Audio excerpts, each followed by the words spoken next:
안녕하세요, 청취자 여러분. 자, 오늘은 보내주신 자료들을 좀 바탕으로 해서요. 1940년대 중국에서 활동했던 그 주요 항해 무장 독립운동 세력들, 그러니까 충칭의 한국 광복군이랑 예난의 조선의용군, 이 두 세력에 대해 좀 깊이 들어가 보려고 합니다. 네, 이게 참 같은 독립을 목표로 했는데 해방이라는 그 결정적인 순간 이후에 길이 완전히 갈라지잖아요. 맞아요. 그 과정이 굉장히 복잡하고 또 민감한 부분이기도 한데 오늘 그 배경부터 활동, 그리고 왜 다른 길을 걷게 됐는지 또 그 결과가 우리 역사에 어떤 영향을 미쳤는지 좀 차근차근 따라가 보죠. 좋습니다. 우리가 아는 것 너머의 이야기가 있을 수 있겠네요. 네.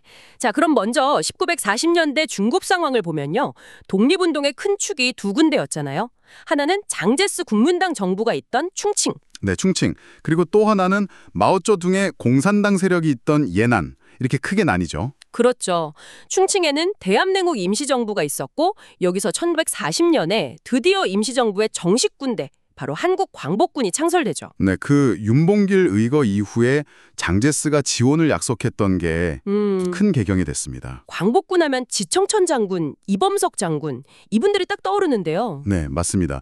지청천 장군이 총사령관, 이범석 장군이 참모장, 이렇게 주요 지휘부를 구성했죠. 그리고 활동도 활발했어요. 1940년 태평양 전쟁 터지니까 바로 대일 선전포고를 하고요. 아, 그 선전포고가 중요했죠. 그냥 선언이 아니라. 그렇죠. 연합국의 일원으로 참전해서 승전국의 지위를 얻으려는 그런 전략적인 의미가 컸거든요. 영국군하고 같이 작전도 하고 특히 1944년부터는 미국 OSS, 그러니까 지금 CIA의 전신이죠. 네네. OSS. OSS랑 손잡고 국내 진공작전, 일명 독수리 작전을 아주 치밀하게 준비했습니다. 바로 그 독수리 작전. 이게 정말 역사의 만약이라고 할까요? 1945년 8월 29일 국치일에 맞춰서 실행될 계획이었는데 네. 그런데 일본이 예상보다 너무 빨리 8월 15일에 항복을 해버리면서 모든 계획이 수포로 돌아갔죠. 이때 김구 선생이 우리가 주체적으로 독립을 쟁취하지 못했다면서 엄청 통곡하셨다는 얘기가 있잖아요. 네, 맞아요. 그만큼 연합군의 일원으로서 싸워서 승전국 지위를 확보하는 게 완전한 독립에 얼마나 중요한지 그걸 절실하게 느끼셨던 거죠. 자, 그러면 다른 한 축, 예난 쪽은 어땠나요? 예난은 또 다른 흐름이었는데요. 원래 김원봉 선생이 1938년에 국민당 지원받아서 만든 조선의용대라고 있었어요. 아, 의열단 단장이셨던 김원봉 선생. 네, 그 의용대의 일부 대원들이 국민당보다는 좀 더 적극적으로 항일전을 하는 공산당 쪽이랑 연대해야겠다 이렇게 생각을 한 거죠. 그래서 화북 지역으로 이동했군요. 그렇죠. 화북으로 이동해서 이들이 중심이 돼서 화북 조선 독립동맹이라는 걸 결성합니다. 주석은 김두봉이었고요. 그리고 이 독립동맹 산하의 군사 조직이 바로 조선의용군입니다. 아, 그럼 김원봉 선생의 원래 의용대랑은 다른 건가요? 네, 그게 중요해요. 김원봉 선생이 이끌던 조선의용대 본대는 나중에 결국 충칭으로 가서 광복군에 합류를 해요. 아, 그렇군요. 그래서 예난의 조선의용군은 별도의 이제 공산주의 계열의 독자적인 무장 세력으로 남게 된 거죠. 팔로군이랑 같이 호가장 전투 같은 데서 싸우기도 했고요. 이렇게 출발점은 비슷했지만 노선이랑 활동 기반이 다르던 두 세력이 해방을 맞으면서 운명이 확 갈리는군요. 네, 정말 극명하게 갈립니다. 해방 후에 그럼 광복군은 어떻게 됐나요? 연합군으로 싸웠으니까 뭔가 대우를 받았을 것 같은데. 글쎄요, 현실은 좀 달랐습니다. 미군정이 딱 들어오면서 광복군의 무장 해제를 요구했어요. 그래서 개인 자격으로 귀국해야 했죠. 개인 자격으로요? 군대 조직이 아니라. 네, 김구 선생 같은 분들은 개선 장군처럼 당당하게 귀국하고 싶어 하셨는데 그게 안 된 거죠.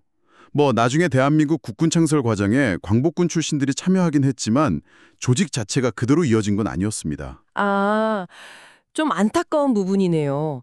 그럼 조선의용군은요? 비권으로 바로 들어갔나요? 거기는 더 복잡했어요. 해방되고 바로 북한으로 들어가려고 했는데 쉽지 않았습니다. 왜냐하면 그때 이미 평양에는 소련군 지원을 받는 김일성 세력이 자리를 잡고 있었거든요. 아, 경쟁 세력이 될 수 있으니까. 그렇죠. 강력한 경쟁 세력이 될 수 있으니 김일성 측에서 견제를 한 거죠. 그때 마침 중국에서는 국공내전이 한창이었고요. 국민당하고 공산당 내전이요? 네. 마오쩌둥 입장에서는 이 조선의용군이 실전 경험이 아주 풍부하니까 이 병력을 국공내전에 활용하고 싶었던 거예요. 그래서 내전에 우리 좀 도와주면 나중에 너희 한반도 공산화할 때 우리가 돕겠다 뭐 이런 약속을 하면서 이들을 붙잡아 둔 거죠. 아, 그런 거래가 있었군요. 네. 그래서 조선의용군이 국공내전에서 정말 큰 공을 세웁니다. 그리고 그 대가로 마오쩌둥의 지원을 받아서 대규모 병력으로 북한에 들어가게 되죠. 그 규모가 어느 정도였나요? 자료마다 조금씩 차이는 있는데 대략 한 4만 7천에서 5만 명 정도로 추산해요. 이게 당시 북한 인민군 전체 전력에서 상당한 비중을 차지하게 된 겁니다. 와, 5만 명이면 정말 큰 병력이네요. 실전 경험까지 풍부하고. 그렇죠. 그래서 이들의 6.25 전쟁 초기에 북한군이 남침할 때 굉장히 중요한 역할을 했다고 분석됩니다. 특히 산악전에 능했던 병력들이 강원도 쪽으로 치고 내려오는데 핵심 역할을 했다고 하죠.